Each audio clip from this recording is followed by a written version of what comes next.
नमस्कार, मैं हूं संजय शर्मा। आप देख रहे हैं 4 PM न्यूज नेटवर्क। कहा जाता है कि जब समय खराब होता है तो ऊंट पर बैठे हाथी को भी कुत्ता काट लेता है। मतलब कि जब बुरा वक्त होता है तो हर तरफ से बुराई आती है। प्रधानमंत्री अमेरिका से बहुत खराब संकेत लेकर लौटे। लोग मजाक उड़ा रहे हैं, कहने कहाँ गया वो 56 इंच का सीना। ये भारत वो है जहां घास की रोटी खाकर लोग अपने सम्मान के लिए मर जाया करते थे। ये वो देश है जहां पन्ना धाय अपने बेटे को कुर्बान कर देती थी। और ये वही देश है जहाँ के प्रधानमंत्री खामोश रहते हैं जब अमेरिका से लोग, हमारे भारतीय लोग, हाथों में हथकड़ी और पैरों में बेड़ियां डाल के उतरते हैं। दुम हिला रहा है कि हमारा देश अमेरिका के आगे, हमारा स्वाभिमान खत्म हो गया अमेरिका के आगे। क्या कर लेगा, हमें प्रतिबंध लगा देगा। हम दो रोटी कम खाएंगे लेकिन देश के स्वाभिमान के लिए तो जिंदा रहेंगे। एक संकेत तो दिया जाएगा देश में कि देश की आन बान और शान के लिए हम कुर्बान हो सकते हैं, अपनी बलि दे सकते हैं, लेकिन देश की शान कम नहीं होने दे सकते। तो फिर प्रधानमंत्री मोदी जी करने क्या गए थे अमेरिका? एलन मस्क के बच्चों को खिलाने गए थे। और इस बीच में संघ ने वो काम कर दिया जिसने प्रधानमंत्री जी का बुरा वक्त और दिखा दिया। मैं रांची आया हुआ था। रांची में मुझे सूचना मिली, एक फोन आया कि संजय जोशी नागपुर गए हैं, नागपुर पहुंचे हैं, वैलेंटाइन डे पे नागपुर पहुंचे हैं। मैं उनके कार्यक्रम की पुष्टि नहीं कर पाया। मैं कोशिश करता रहा, रांची में थोड़ा व्यस्त रहा, बात नहीं कर पाया। लेकिन संजय जोशी क्या करने गए हैं इसके लिए मेरे पास एक ही सोर्स था। एक ऐसा बहादुर पत्रकार जो बिजनेस का पत्रकार है लेकिन पॉलिटिकल खबरों में बहुत दखल देता है। संघ की सारी गतिविधियों को जानते हैं। नागपुर चलते हैं, राजीव रंजन से पूछते हैं कि संजय जोशी को वैलेंटाइन डे पे बुलाकर संघ कौन से प्रेम का इलू इलू करना चाहता है। क्या आप बुढ़ापे में मोदी जी की परेशानी बढ़ने वाली है? बहुत शानदार बातचीत है। चैनल को सब्सक्राइब करिए, ज्वाइन करिए और सांस रोक के, दिल थाम के राजीव रंजन की बातें सुनिए। 4 PM न्यूज नेटवर्क में स्वागत है राजीव भाई आपका। एक कहावत है, सिर मुड़ाते ही ओले पड़े। तो जो मोदी जी हैं अमेरिका से लगभग सिर मुड़ा के लौटे हैं। लोग मजाक उड़ा रहे हैं कि आपसे बड़ी उम्मीद थी कि हथकड़ी और बेड़ी लगा के जो भारतीय आए हैं वापस, तो ट्रंप की आंखों में आंखें डाल के कहोगे कि ये बर्दाश्त नहीं हो सकता भाई। हमारा देश वो है जहां पे पन्ना धाय ने अपने बेटे की कुर्बानी दे दी थी, अपने बच्चे की कुर्बानी दे दी थी। ये देश वो है जहां घास की रोटी खा के लोग जिंदा रहे हैं, अपने स्वाभिमान की लड़ाई लड़ के रहे। हमारे देश का प्रधानमंत्री इतना कमजोर हो जाएगा कि अमेरिका जैसा देश होगा कितना ताकत में, क्या करेगा हमारा? लेकिन भारतीयों को वो हथकड़ी और बेड़ी डाल के वापस भेजेगा। हमारा प्रधानमंत्री वहां जाके बहुत खराब शब्द है लेकिन मिमियाएगा। उसके बाद वो दादागिरी करेगा कि तेल तो हमारे से लोगे, रूस से नहीं खरीदोगे। ये सब बातें होती रहती है, हम लोगों ने शो भी किया था। लेकिन मैं सिर मुड़ाते ही ओले पड़े इसलिए कह रहा हूँ कि आपने भी मुझे बताया और फिर नागपुर से एक दो फोन भी आए मेरे पास कि संजय जोशी नागपुर पहुंच रहे हैं। मतलब क्या संजय जोशी इंतजार कर रहे थे कि साहब अमेरिका से बेइज्जत होके वापस आए और वो वैलेंटाइन डे के दिन नागपुर आए? अभी पुष्ट होना बाकी है, अभी पुष्टि और हो जाएगी। कल तक आपके सोर्स बहुत अच्छे हैं, आप कल तक पता लगा लोगे कि संजय जोशी ने चाय कहाँ पी और खाना कहाँ खाया। मुझे ये भी पता है कि आपका नेटवर्क इतना तेज है, संजय जोशी और संघ में आपका नेटवर्क बहुत तेज है, आप मुझे पता कर लोगे आप। लेकिन भारतीय जनता पार्टी का राष्ट्रीय अध्यक्ष तय नहीं हुआ और अमेरिका का जो दौरा है वो सुपर फ्लॉप साबित हुआ प्रधानमंत्री का। सारी बातें अमेरिका की, ऐसा लगा कि अमेरिका ने बुलाया था कि आओ हम तुम्हें बेइज्जत करेंगे, वापस भेजेंगे, तुम जो हम कहेंगे वो तुम मानोगे और उसके बाद हम जो कहेंगे वो तुम करोगे। और इस बीच में दूसरा झटका संजय जोशी का नागपुर आना। खेल क्या, नागपुर की राजनीति क्या है? भाजपा का राष्ट्रीय अध्यक्ष तय नहीं हो पा रहा, नागपुर चाह क्या रहा है, संघ चाह क्या रहा है? क्या जान लेगा मोदी की 7 स्टार टाइप की बिल्डिंग बना के दे दी मोदी जी ने दिल्ली में? खेल क्या है आप समझाइए, आप बेहतर समझा सकते हैं। देखिए, पहली बहुत बढ़िया सवाल है संजय जी। पहली बात तो ये है कि आज वैलेंटाइंस डे है और संघ और नागपुर संजय जी का वैलेंटाइन है, पहला प्यार है। तो वैलेंटाइंस डे के दिन तो आना ही था उनको और वो आए हैं, ऐसा मेरे स्रोतों ने बताया है, सोर्सेज ने बताया है। देखिए संजय जी, संगठन की ताकत क्या होती है इसका एहसास जो है वो भारतीय जनता पार्टी को राष्ट्रीय स्वयंसेवक संघ ने या संगठन के लोगों ने समझा दिया है, बता दिया है। मई 2024 में इलेक्शन संपन्न हुए थे लोकसभा के। आज फरवरी आ गई है, मिड फरवरी है। यानी लगभग आप समझ लीजिए कि 9 महीने के आसपास हो गया है इनका राष्ट्रीय अध्यक्ष तय नहीं हो पाया।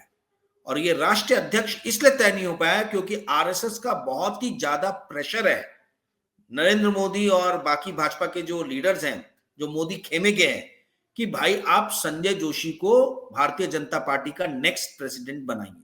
बहुत ज्यादा प्रेशर है। हरियाणा इन्होंने उसी प्रेशर में जीता, महाराष्ट्र जीता कि भाई हम कैसे भी संघ को मना लें, संगठन को मना लें कि भाई आप जो है किसी और नाम पे, जो नाम हम आपको दें, जैसे कि आपके ये हो गए भूपेंद्र यादव हो गए, या उड़ीसा से जो एजुकेशन मिनिस्टर आते हैं वो हो गए, कई लोगों के नाम चले कि भाई आप इनमें से किसी के भी नाम पे स्वीकृति दे दीजिए। परंतु वो स्वीकृति बनती हुई नजर नहीं आई और संगठन का, संघ का अभी भी जो है बहुत प्रेशर है मोदी और अमित शाह के ऊपर में कि संजय जोशी का ये जो वनवास है, इस वनवास की वापसी हो। देखिए 2006 के बाद से संजय जोशी जो है वो मतलब वनवास ही काट रहे हैं। आज 19 साल हो गए, 14 साल में तो भगवान राम का भी वनवास समाप्त हो गया था, तो अब और 19 साल हो गए, अब और क्या परीक्षा देना बाकी रह गया है संजय जोशी को। 19 साल से उनको जो है, मतलब जो आदमी इतनी कम उम्र में राष्ट्रीय मतलब संगठन महासचिव हो गया था, वो व्यक्ति 19 साल से आज जो है हाशिए में पड़ा हुआ है। और उसकी जो संगठन की शक्तियां जो है, संगठनात्मक जो शक्तियां हैं उसके अंदर में, उस शक्ति को ठीक से यूज नहीं किया जा रहा, यूटिलाइज नहीं किया जा रहा है। तो मुझे ऐसा लग रहा है कि अमेरिका से आने भर की इनकी देरी थी मोदी जी की। संघ फिर से प्रेशर बनाएगा और प्रेशर कंटिन्यूसली बना भी रहा है संघ कि भाई आप राष्ट्रीय अध्यक्ष के नाम की घोषणा क्यों नहीं कर रहे हो। आप मुख्यमंत्री तो पर्चियों से चुन लेते हो, परंतु जहां राष्ट्रीय अध्यक्ष की बात है 9 महीने से मामला लटका हुआ है। परंतु ये एक तरीके से आरएसएस की ताकत को भी दर्शाता है, संगठन की ताकत को भी दर्शाता है कि नरेंद्र मोदी और अमित शाह जो है वो भी संगठन के विरुद्ध जाके एक तरफा जो है घोषणा नहीं कर रहे। ये ताकत है संगठन की। जब आपका संगठन स्ट्रांग होता है तब बड़े बड़े लीडर, मोदी हो चाहे अमित शाह हो, इस टाइप के लीडर घबराते हैं संगठन से। और बात भी सही है कि किसी भी राजनीतिक दल का जो मूल है, जो मूल ताकत जहां से डिराइव होती है, पावर जहां से डिराइव होता है, वो है संगठन। और ये बीजेपी बता रहा है कि संगठन स्ट्रांग है, चूंकि आरएसएस जो है उसका संगठन में बहुत ज्यादा दखल है और आरएसएस चाहता है कि संजय जोशी किसी भी तरीके से जो है वो भाजपा के राष्ट्रीय अध्यक्ष बने। आने वाले दिनों में मुझे लगता है कि थोड़े दिनों में चित्र स्पष्ट हो जाएगा कि किसको नेशनल प्रेसिडेंट बनाया जा रहा है। जी संजय जी। देखो ठीक है राजीव भाई, मैं एक डिस्कवरी पे एक प्रोग्राम देख रहा था। जंगल का राजा शेर होता है, लोग उसके फोटो लगाते हैं, लिखते हैं कि जंगल का राजा है, उसकी बादशाहत काम रहती है उसकी। जब जवानी होती है तो जिधर जिधर राजा चलता है उधर जंगल चलता है। लेकिन उस डिस्कवरी के प्रोग्राम में लिखा था कि राजा का जब, शेर का जब अंत होता है या उसकी जीवन की अंतिम पारी होती है, वो बड़ी दुखदाई होती है। जो आसपास के जबड़े होते हैं, चूंकि मांस फंसा रहता है, उसमें आमतौर पे कैंसर हो जाता है। शेर शिकार नहीं कर पाता और शेर की जो मृत्यु होती है वो बहुत दर्दनाक होती है। शिकार कर नहीं पाता, भूखा प्यासा तड़प तड़प के मरता है। ऐसा मैंने डिस्कवरी के प्रोग्राम में देखा। अब मैं दर्शकों से कहूंगा इसकी तुलना मत करिए, मैं इसकी प्रधानमंत्री जी से तुलना नहीं कर रहा, लेकिन एक सवाल खड़ा कर रहा हूँ। प्रधानमंत्री जी उम्र के उस पड़ाव पर पहुंच गए हैं जिस पड़ाव पर पहुंच के उन्होंने लाल कृष्ण आडवाणी और मुरली मनोहर जोशी जैसे नेताओं को पैदल किया। ये कहा कि भाई उम्र हो गई है, अब ये मार्गदर्शक मंडल में जाएं। अब प्रधानमंत्री जी उस उम्र के मुकाम पर खुद आ गए। और कहा भी जाता है कि जब आप गड्ढा दूसरों के लिए खोदते हैं तो खुद उसमें गिरते हैं। जो जाल बना था, जो नेटवर्क बना था उन्होंने, प्रधानमंत्री जी उसमें आ गए हैं। दूसरा बड़ा सवाल यह है कि प्रधानमंत्री ने सोचा नहीं था, उनके चमचों ने, उनके एंकरनियों ने, उनके चहेते एंकर ने, सुधीर चौधरी और रूप कल्याकर जैसे लोगों ने समझाया था कि प्रभु आप तो 400 पार जा रहे हैं, आपकी महिमा तो पूरे देश में गाई जा रही है। और प्रधानमंत्री जी बहुमत से दूर रह गए। नीतीश और चंद्रबाबू नायडू उनको भगवान की तरह लगे क्योंकि उनके बिना सरकार गिर जाएगी। ऐसे मौके पे संघ भी आके तरेरने लगा। संजय जोशी तो बिल्कुल आंख नहीं उठाते थे, संजय जोशी का नाम चलने लगा। संजय जोशी अध्यक्ष बने, संजय जोशी महासचिव बने या संजय जोशी कुछ ना बने, लेकिन हम और आप डिस्कस कर रहे हैं। हमने, आपने पहली बार आप ही ने संजय जोशी का नाम कि हम लोगों ने चैनल पे शुरुआत की थी कि संजय जोशी का जब नाम चला था तब तक देश में कहीं किसी अखबार में, किसी यूट्यूब में, किसी चैनल में संजय जोशी का नाम नहीं था। संजय जोशी बने या ना बने दूसरा विषय है, लेकिन संजय जोशी का नाम चलना भी मोदी जी के दिल को, अगर मैं मोदी जी की जगह होता, मैं खुद रख के देखता हूँ, 75 साल का हो गया होता, मुझे पता होता कि अब मेरी राजनीतिक पारी और 1-2 साल की बची है, शरीर भी उम्र के साथ-साथ साथ छोड़ता है। ऐसे मौके में संजय जोशी जैसे दुश्मन, जिसकी अश्लील सीडी कांड ने पूरे देश में, पूरी दुनिया में तहलका मचा दिया था, वो ताकतवर हो जाए, क्या कहते हैं इसको, क्या ग्रह नक्षत्र कहते हैं, सितारे कहते हैं, भाग्य कहते हैं, या बुरा वक्त कहते हैं, क्या कहते हैं राजीव? देखिए, भाजपा का इनहेरेंट नेचर है ये। जब जब नेता, देखिए लाल कृष्ण आडवाणी ने भारतीय जनता पार्टी को बनाया था, इस बात में कोई दो राय नहीं रखेगा, कोई भी इस बात में जो है, इस बात से सहमत होगा कि भाई अगर वो रथ यात्रा नहीं निकलती तो शायद भारतीय जनता पार्टी का आज जो स्वरूप देख रहे हैं, आज भारतीय जनता पार्टी उतनी विशाल पार्टी के रूप में परिवर्तित नहीं होती। पूरी हिंदी पट्टी में जो है भारतीय जनता पार्टी छा गई। आप सोचिए 1989 में, जहां तक मेरी याददाश्त जा रही है, पहली भारतीय जनता पार्टी की सरकार बनी थी हिंदी पट्टी में भैरव सिंह शेखावत की, ठीक है, 1989 में। और आप सोचिए वो 1989 के बाद में वीपी सिंह के साथ में इन लोगों ने सरकार बनाई, उससे अलग हुए। 1989 के बाद में जिस तरीके से लाल कृष्ण आडवाणी लेके गए भारतीय जनता पार्टी को कट्टर हिंदुत्ववाद की तरफ, उसने पार्टी की रूपरेखा आगे के 3-4 दशक के लिए, है ना, डिफाइन की कि ये पार्टी कौन सा पाथ लेके चलेगी। वो लाल कृष्ण आडवाणी जी का क्या हश्र हुआ ये हमने देखा। संजय जी, 2001 के पहले नरेंद्र मोदी को कोई नहीं जानता था। ये नागपुर में लोग मतलब ये चर्चा करते रहते हैं कि इनके मुख्यमंत्री बनने के पहले इनको कोई नहीं जानता था, मुख्यमंत्री बनाने वाला कौन था? लाल कृष्ण आडवाणी। ठीक मैं है, तो उनको भी, राजीव जी एक मिनट रुकूंगा, मैं तो उन दोस्तों को भी जानता हूँ जो बताते हैं कि जब बीजेपी का प्रोग्राम होता था, तो होता है ना कि जैसे हम लोग जाते हैं तो अगर संपादक लोग जा रहे हैं तो एक असिस्टेंट डिप्यूट कर दिया जाता है, कोई भी जाए, पॉलिटिकल पार्टी जाए वाली जाए, कि भाई देखो संपादकों का ध्यान रखना, चाय पानी कोल्ड ड्रिंक पानी सबका ध्यान रखना। तो बीजेपी की तरफ से या संघ की तरफ से नरेंद्र मोदी वो व्यक्ति थे जो कई कई बड़े संपादकों का ध्यान रखा करते थे। आपने एग्जैक्टली। खाना खा लिया, आपने चाय पी ली, मतलब वो उस लेवल के थे। तो उस लेवल से यहाँ तक आना बिल्कुल ठीक बात है। और एक वाजपेयी जी ने तो राजधर्म याद दिला दिया था, लेकिन आडवाणी जी ने बचाया था। सॉरी मैंने आपको बीच में रोका, आप कंटिन्यू करें अपनी बात। नहीं नहीं, मैं वही बता रहा था कि देखिए आडवाणी जी ने इनको बैठाया वहां पे। केशु भाई पटेल ने उस टाइम में ज्यादा प्रॉब्लम क्रिएट नहीं किया, इसलिए इन्होंने केशु भाई पटेल को अपना जो है, ये कहते रहे कि मेरे राजनीतिक गुरु हैं। दोनों लोग को निपटा दिया इन्होंने, लाल कृष्ण आडवाणी को भी और केशु भाई पटेल को भी। और संजय जी, जो मैं अभी आपको बात बताने जा रहा हूं, बहुत गौर से सुनिएगा, क्योंकि ये बात जो है, ये किसी ने कहीं, कोई चैनल पे, कहीं न्यूज़पेपर में आपको देखने को नहीं मिलेगी। अब फिर से वैसा ही जो है डेंजरस कॉकटेल जो है वो बनने की शुरुआत हो गई है। ये डेंजरस कॉकटेल जो है, ये देवेंद्र फडणवीस और संजय जोशी की जो है वो जोड़ी है। देवेंद्र फडणवीस नरेंद्र मोदी का क्रिएचर है, नरेंद्र मोदी का क्रिएशन है। 2014 में देवेंद्र फडणवीस को भी नहीं मालूम था कि वो सीएम बन जाएंगे।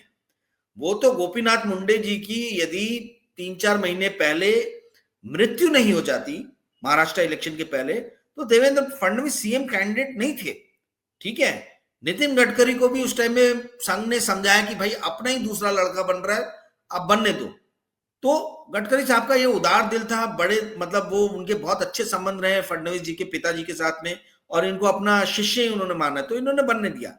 उस टाइम में किसी ने भी ऑब्स्ट्रक्शन हर्डल्स क्रिएट नहीं किए। ठीक है, देवेंद्र फडणवीस जी बन गए।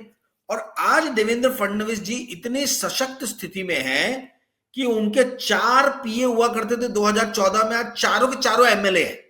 इस बार सुधीर को भी बना दिया उन्होंने, वानखेड़े को। बाप रे बाप, अपने पीए को एमएलए चुनवा के वो जिता के लेके आए। वाह। ठीक है, तो हमारे यहाँ उत्तर प्रदेश में हरिशंकर तिवारी और बाकी लोगों के किस्से बड़े मशहूर हैं। और एक पंडित करके बुलंदशहर से विधायक हुए, वो ड्राइवर थे एक विधायक की गाड़ी के, तो ड्राइवर साहब इतना माल माल बटोर गए, वो विधायक बन गए। तो ये बढ़िया कि आपके यहाँ पीए 4 है, पीए चारों के चारों एमएलए बन गए। वाह, धन्य है बीजेपी। जी राजीव भाई। मतलब आप सोचो, जो इनके साथ के जो इनके पीए थे, देवेंद्र फडणवीस की ताकत आप समझिए कि आज वो जो उनके पीए हैं वो बन गए हैं, ये सबके सब एमएलए आमदार बन गए हैं। तो देवेंद्र फडणवीस ने महाराष्ट्र की इकाई पे पूरा जो है कब्जा कर लिया है, बहुत स्ट्रांग कंट्रोल है। जैसे नरेंद्र मोदी का भाजपा की इकाई पे स्ट्रांग कंट्रोल था, वैसे ही देवेंद्र फडणवीस ने भाजपा की इकाई पे बहुत स्ट्रांग कंट्रोल कर लिया है। और संजय जोशी जो है, ये जब देवेंद्र फडणवीस कुछ नहीं हुआ करते थे उस टाइम में संजय जोशी बहुत बड़े इंसान हुआ करते थे, ठीक है। तो अब ये बात अलग है कि 19 साल से ये अलग है, बट संजय जोशी के तूती बोला करती थी 1990s के एंड में और 2000 की बिगनिंग में, नागपुर में भी और पूरे भारत में भी। तो अब जो है ये ऐसा लग रहा है कि मोदी जी जिस तरीके से पीछे जा रहे हैं और मोदी जी अमित शाह को बनाना चाहते उस जगह पे, शायद ये डेंजरस जो कॉकटेल है मोदी जी के लिए, संजय जोशी संगठन में और देवेंद्र फडणवीस नरेंद्र मोदी को रिप्लेस करेंगे, ऐसा एक समीकरण बनाने की कोशिश की जा रही है संघ द्वारा, और जो संघ में उच्च पदों पे बैठे जो लोग हैं उनके द्वारा। ये बात आपको कहीं सुनने को नहीं मिली होगी, ये एकदम अंदर खाने की बात है। पर आप देखना बाकी जो यूट्यूब चैनल्स हैं अब इसको चोरी करेंगे और अपने अपने कॉन्सेप्ट को लगा के इसको चलाना शुरू करेंगे। राष्ट्रीय स्वयंसेवक संघ ये चाहता है कि संगठन पे संजय जोशी और पार्टी के अंदर में देवेंद्र फडणवीस, ये दोनों की जोड़ी जो है ये वापस से इनकी पुनर्स्थापना हो, नरेंद्र मोदी को मार्गदर्शक मंडल में भेजा जाए, ठीक है, 2026 में भेजा जाए या 2027 में भेजा जाए, वो डिसाइड करेंगे कब भेजना है। और यही कारण है कि नरेंद्र मोदी पूरे दमखम से चाहते कि वन नेशन वन इलेक्शन कर दे। और इस बात की बहुत गहरी चर्चा है कि अपोजिशन पार्टीज अभी मेंटली प्रिपेयर नहीं है इलेक्शन के लिए। तो जब बंगाल और तमिलनाडु में इलेक्शन होगा उसी वक्त में पूरे देश में इलेक्शन का अनाउंसमेंट कर देंगे, क्योंकि वन नेशन वन इलेक्शन की जो भावना है, इसके सबसे ज्यादा विरोध में ममता बनर्जी रहने वाली है। इनको पता है कि भाई बंगाल में मान लीजिए 2 साल ममता बनर्जी रही और तीसरे साल में इलेक्शन करा दे तो कभी नहीं मानेगी। तो जब बंगाल में इलेक्शन हो रहा है या स्टालिन नहीं मानेंगे, परंतु जब बंगाल और तमिलनाडु में इलेक्शन हो रहा है उसी टाइम में यदि वन नेशन वन इलेक्शन के कॉन्सेप्ट पे ये पूरे देश में इलेक्शन करा दें तो ज्यादा विरोध आएगा नहीं, क्योंकि सबसे ज्यादा स्टेट्स में भारतीय जनता पार्टी की खुद की अपनी सरकार है। अच्छा, उसके पीछे खेल क्या होगा वन नेशन वन इलेक्शन में? खेल क्या करेंगे? नरेंद्र मोदी अपनी सुप्रीमेसी शो करना चाहते हैं, जो उनके ऊपर में बार बार इल्जाम लगता है कि ये इलेक्शन मैनेज कर रहे हैं, ये वोटर्स को मैनेज कर रहे हैं, है ना, गलत मतलब जो वोटर्स के द्वारा जो है इलेक्शन जीता जा रहा है, इलेक्शन रिग किया जा रहा है। नरेंद्र मोदी ये दिखाना चाहते हैं कि कोई इलेक्शन रिग नहीं है, पूरे देश में मेरे से बड़ा कोई लीडर नहीं है। और नरेंद्र मोदी के मन में एक टीस है, ये 240 की जो टीस है वो टीस कहीं बनी हुई है। वो 240 की अपने सदस्यों के साथ में जो है ज्यादा दिन सत्ता चलाना नहीं चाहते। नरेंद्र मोदी को कभी भी जहां पे भी वो रहे वो बहुमत में रहे, चाहे गुजरात हो चाहे सेंट्रल गवर्नमेंट हो। तो आप देखिए पहली बार उनके साथ ऐसा हो रहा है कि उनको चंद्रबाबू नायडू और नीतीश कुमार के पास में छोटी छोटी बातों के लिए जाना पड़ रहा है। तो ये उनको नागवारा गुजर रहा है। तो हो सकता है, मैं ये चीज को इसलिए बार बार बोल रहा हूं, अपोजिशन पार्टीज को रेडी रहने की जरूरत है, उनको तैयार रहने की जरूरत है, क्योंकि पता चला वो ऊँघते हुए सोते हुए नजर आए और लोकसभा इलेक्शन घोषित कर दिया जाए और वो तैयार ही नहीं है, मेंटली प्रिपेयर ही नहीं है इलेक्शन के लिए।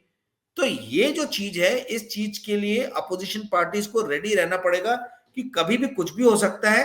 खैर ये थोड़ा मुद्दे से हम अलग हो गए, परंतु मुद्दा जो है वो ये है, इस मुद्दे पे एक सवाल मेरा ये है कि वन नेशन वन इलेक्शन पे क्या चंद्रबाबू नायडू नीतीश राजी हो जाएंगे? इन दोनों के बिना तो पास हो नहीं पाएगा, बहुमत की सरकार है नहीं। देखिए नीतीश का तो नवंबर में इलेक्शन है, हो सकता है उसको फरवरी में बंगाल और तमिलनाडु में 2026 में, तो 3-4 महीने का अंतर है, ठीक है। तो हो सकता है 3-4 महीने के लिए प्रेसिडेंट रूल लगा दें वहां पे, क्या दिक्कत है।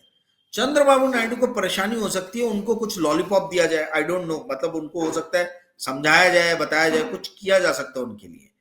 परंतु नीतीश कुमार को कोई प्रॉब्लम, और देखिए मैं आज आपको बता रहा हूं Sanjay ji, mark my words, नवंबर में हम लोग एक बार फिर बात करेंगे। इलेक्शन यदि इस बार हुआ बिहार में तो भारतीय जनता पार्टी पूरी तरीके से नीतीश कुमार को इग्नोर करने वाली है। नीतीश कुमार को कट टू द साइज करने के लिए जो है उन्होंने प्रशांत किशोर नाम का एक वायरस छोड़ दिया बिहार में, ठीक है। अब यहां कांग्रेस की भूमिका आती है।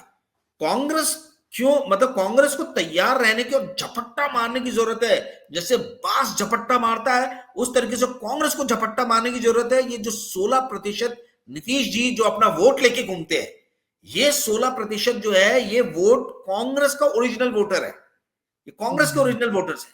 ये कांग्रेस के पास में गोल्डन अपॉर्चुनिटी है कि बिहार जैसे एरिया में, स्टेट में, जहां पे वो बहुत सालों से अपने दम पे कुछ नहीं कर पाई है, वो उस वोट की तरफ जो है झपट्टा मार के अपनी तरफ लेके आए, जो नीतीश का ठीक वोट है, है।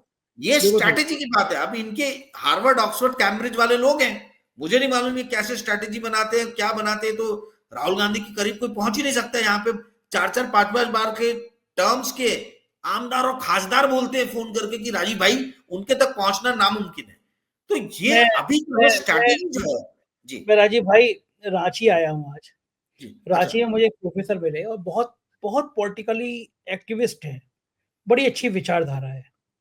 राहुल गांधी जब यहाँ पे आए तो उन्होंने वो संविधान वाली यात्रा जो है, उसपे उन्होंने राहुल गांधी से बात भी करी और बहुत वैचारिक स्तर पे बड़ा मजबूत आदमी है। उसके बाद उन्होंने इच्छा ज़ाहिर की, चूँकि प्रोफ़ेसर है, बहुत इंटेलेक्चुअल आदमी, किताब-विताब भी लिखी है, कि राहुल गांधी से वो मिलना चाहते हैं। 1 साल होने को आ गया, समय नहीं मिला। रांची में कांग्रेस मजबूत हो, इस तरह इंटेलेक्चुअल लोग जुड़े हैं, तो संविधान की बात कर सकते हैं, प्रोफ़ेसर होते होंगे। ये बात तो आपकी बात सही है कि मैं मान सकता हूँ कि कुछ ऐसा लोचा है, वरना इस तरह के इंटेलेक्चुअल लोगों को जोड़ना चाहिए, राहुल गांधी को मिलना चाहिए। लेकिन मैं मूल सवाल पे लौटता हूँ, क्या संघ को भी मौका मिल गया है? संघ भी अपने पुराने हिसाब-किताब, जेपी नड्डा का वो बयान कि हमें अब संघ की ज़रूरत नहीं है, उससे हिसाब-किताब बराबर करने जा रहा है वो? देखिए, जेपी नड्डा ने वो क्यों बयान दिया, ये आज तक जो है ये बहुत लोग चर्चा कर रहे हैं कि जे पहली बात तो जेपी नड्डा को इतने पावर थे क्या कि वो इस तरीके का बयान जो है वो दे सकें। वो किसकी सहमति से बयान आया होगा, इसके ऊपर में तमाम तरीके के कयास लग रहे हैं। अब मतलब ये जेपी नड्डा ही स्पष्ट करेंगे कि भाई मतलब वो बयान क्यों दिया गया, परंतु वो बेवकूफी, मतलब कंप्लीटली इडियोटिक स्टेटमेंट था। आप अपने मातृ संघ को नाराज करके या उनको उंगली करके आप क्या अचीव कर लोगे, मुझे ये नहीं समझ में आ रहा। लाइफ में हर चीज का एक पर्पस होना चाहिए। लाइफ में हुँ। हर चीज का एक पर्पस होना चाहिए। आप जो बोल रहे हैं, जो स्टेटमेंट है, उसका पर्पस क्या है, वो क्या मीट कर रहा है नहीं, नहीं, वो। मैं मुझे लगता है राजीव भाई उसका पर्पज़ ये था कि हम घमंड में चूर हैं। हमें हाँ, पता है कि 400 पार आ रही हैं, तो तुम्हारी औकात क्या, तुम्हारी हैसियत क्या? संघ को एग्जैक्ट। सीधे-सीधा, बहुत खराब वर्ड है लेकिन यही था, उसके अलावा क्या मकसद हो सकता है? कोई मकसद दूसरा नहीं है कि तुम क्या हो? करते रहो जो कि हम तो 400 पार होंगे। संघ भी अब बता रहा है कि तुम क्या हो? हाँ, अब ये देखिए पूरा 2024 का इलेक्शन कैंपेनिंग आप ध्यान दीजिए, इतने दंभ, इतने अहंकार, इतने घमंड में भरे हुए थे। मोदी और मोदी के आसपास के जितने भी नेता हैं, चाहे वो जेपी नड्डा हो, चाहे अमित शाह हो, मतलब ये लग रहा था कि भाई ये तो राजीव गांधी का इस बार रिकॉर्ड तोड़ देंगे 1984 के इलेक्शन का। जिस तरीके से बातें की जा रही थी, आप देखिए वो रजत शर्मा का वो इंटरव्यू निकाल के देखिए जो मोदी जी के साथ में लिया है। क्या दम्भी, क्या अहंकारी वो इंटरव्यू है, मतलब। और हाँ, रजत शर्मा किस तरीके की फप्तियां कस रहे हैं, आप उससे हाँ, समझ जाइए कि ये जो इनके आजू बाजू के जो चंगू मंगू लोग हैं, इन्होंने क्या स्वप्न दिखा के रखा था मोदी जी को। हाँ, और ठीक जब बात वो है। सुनते जी हैं कि रजत शर्मा के पास में अपनी बिल्डिंग के किराए के पैसे नहीं थे और मोदी जी आए तो उसके बाद तीनों खान उनके आने लगे, उसके बाद में पैसे की लक्ष्मी जी की वर्षा हो गई। तो कहीं न कहीं नमक का कर्ज तो उनको अदा करना था। एक आखिरी सवाल, संजय जोशी को बुलाकर आप और पुश कर लीजिएगा कि वो आए हैं, तो क्या मुझे यकीन है कि कल तक आपके पास सारा नेटवर्क मौजूद हो जाएगा कि संजय जोशी ने कहाँ चाय पी, कहाँ खाना खाया, किससे क्या बात करी। संजय जोशी अगर नागपुर में आए हैं, तो मोदी के लिए एक लाइन में बताइए क्या संदेश है? सचेत रहो, सचेत रहो। मैं, मेरा एंड नहीं हुआ है। संजय जोशी फिनिक्स हैं, उनको 19 साल से जो हाशिए पे धकेल दिया गया था, एशेस से फिर से उभरने वाले हैं। कब हुँ, तक लड़ेंगे ये संजय जोशी से, आप मुझे बताइए। संजय जोशी इनसे जवान है, इनसे कम उम्र के, और बहुत जल्दी उन्होंने लाइफ में बहुत कुछ अचीव कर लिया था। अब वो बात अलग है, उनकी किस्मत खराब है कि वो 19-20 साल से जो है वो हाशिए पे हैं। परंतु आने वाले जो नेक्स्ट 10 साल हैं, 10 साल भारतीय जनता पार्टी की पॉलिटिक्स में संजय जोशी का बहुत अहम किरदार रहने वाला है। आप देखते जाइए, 10 साल तक आप भी हैं, मैं भी, भगवान करे हम दोनों रहें, तो मेरे दोस्त हम लोग ये खुद देख लेंगे। मेरा जी। एक दोस्त है, उसने कहा था संजय जोशी शेर हैं। कल मैं चिड़ियाघर घूमने गया था, मुझे बड़ा मजा आता है चिड़ियाघर जाने में। तो वहाँ पे एक लाइन लिखी हुई थी, मैं दिखा रहा हूँ, लाइन पढ़ के सुना रहा हूँ, ये लाइन लिखी हुई थी। उस लाइन की बड़ी अच्छी लाइनें थी, पढ़ के सुना रहा हूँ। पिंजड़े में भी आकर कमजोर नहीं होता, दोस्त शेर जहां भी रहे शेर होता है। तो संजय जोशी क्या करेंगे, इसकी निगाह बना रहे कि आप मालूम करिएगा, फिर हम लोग शो करेंगे, बातचीत करेंगे। बहुत बहुत शुक्रिया राजीव भाई, आपने समय दिया, थैंक यू भाई। ये तो राजीव रंजन, कितनी बेबाकी से इन्होंने विशेषण किया भारतीय जनता पार्टी का। मुझको यकीन है अगर आपको बातचीत पसंद आएगी तो आप अपना प्यार भरा कमेंट जरूर करेंगे। शुक्रिया, थैंक यू।